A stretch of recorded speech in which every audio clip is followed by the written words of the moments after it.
আসসালামু আলাইকুম। ঢাকা শুধু একটা শহর না, একটা আমাদের পরিচয়। কিন্তু একটা প্রশ্ন, এই শহরটাকে আমরা আসলে কতটা ভালোবাসি?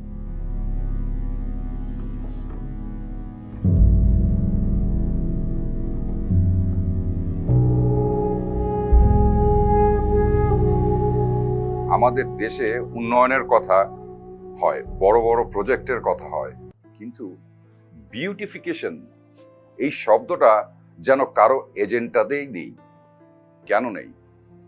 ঢাকা শহর আজ ক্লান্ত। রাস্তার দুই পাশে ভাঙাচোরা বাস, রং উঠে যাওয়া বিল্ডিং, ধুলোয় ময়লা ঢাকা দেয়াল, সব মিলিয়ে একটা অবহেলার ছবি। একটা শহর সুন্দর না হলে সেই শহরের মানুষের মনও সুন্দর থাকে না। আমরা পারি না প্রতি বছর একটি নির্দিষ্ট বিউটিফিকেশন বাজেট রাখা, প্রতিটি ওয়ার্ড বা এলাকায় বিউটিফিকেশনের কমিটি গঠন করা, পুরনো ও ভাঙা বাসগুলোকে বাধ্যতামূলক ফিটনেস ও রং করার নিয়মে আনা, বিল্ডিং মালিকদের জন্য বছরে অন্তত একবার রং রক্ষণাবেক্ষণ বাধ্যতামূলক করা, রাস্তার পাশে নির্দিষ্ট ডিজাইন ও গ্রিনারি গাছপালা নিশ্চিত করা, অবৈধ পোস্টার, ব্যানার, তারের জঞ্জাল অপসারণে নিয়মিত অভিযান চালানো। সরকারের করণীয় কি হতে পারে?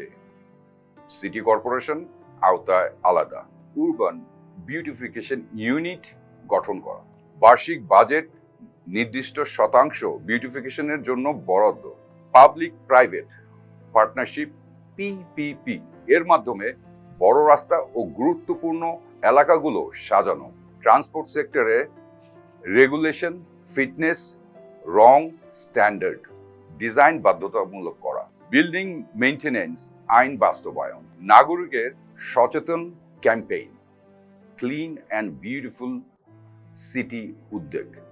পার্লামেন্টে কি আমরা কেউ দাঁড়িয়ে বলতে পারি না স্পিকারকে, মাননীয় স্পিকার, আমাদের উন্নয়নের যাত্রা দৃশ্যমান হলেও আমাদের শহরগুলোর নান্দনিকতা আজও অবহেলিত, বিশেষ করে রাজধানী ঢাকা যেখানে প্রতিদিন লাখো মানুষ চলাচল করে, সেখানে পরিকল্পিত বিউটিফিকেশন এখন সময়ের একটা দাবি।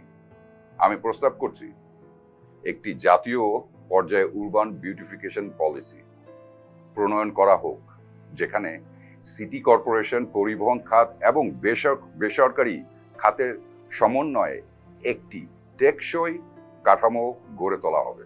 প্রতিটি জেলার জন্য আলাদা বিউটিফিকেশন বরাদ্দ, ভবন রক্ষণাবেক্ষণ বাধ্যতামূলক আইন, পাবলিক ট্রান্সপোর্টের মনোনয়নের মাধ্যমে আমরা একটু সুন্দর, পরিচ্ছন্ন ও আধুনিক বাংলাদেশ গড়ে তুলতে পারি। কারণ উন্নয়ন শুধু অবকাঠামো না, উন্নয়ন মানে একটি সভ্য, শৃঙ্খল ও নান্দনিক সমাজ। উন্নয়ন শুধু ফ্লাইওভার না, উন্নয়ন মানে শহরের সৌন্দর্য, শৃঙ্খলা আর পরিচ্ছন্নতা। আর যদি আমরা আমাদের শহরকে সুন্দর না করি, আগামী প্রজন্ম কি দেখে বড় হবে? সময় এসেছে প্রতিটি এমপি, প্রতিটি নেতা, প্রতিটি নাগরিক সবাইকে একসাথে দাঁড়াতে হবে। কারণ একটা সুন্দর শহর একটা সুন্দর মানসিকতা তৈরি করে। ঢাকাকে শুধু বসবাসযোগ্য না, দেখতেও সুন্দর করতে হবে। এটা বিলাসিতা না। ভালো থাকবেন সবাই। টাটা।